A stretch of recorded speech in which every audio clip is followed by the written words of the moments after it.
সবাই করে 2-1 বিঘে করে জমি চাষ মোটামুটি হয়। আচ্ছা আচ্ছা, তো মোটামুটি এই 2 বিঘা খেতে কীরকম শশা ওঠানো যায়?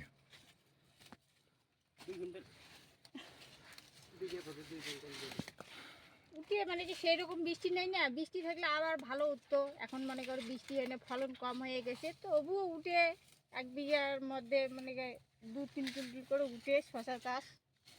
ও মানে এবার খরার কারণে একটু ফলনটা কম হয়ে গেছে না?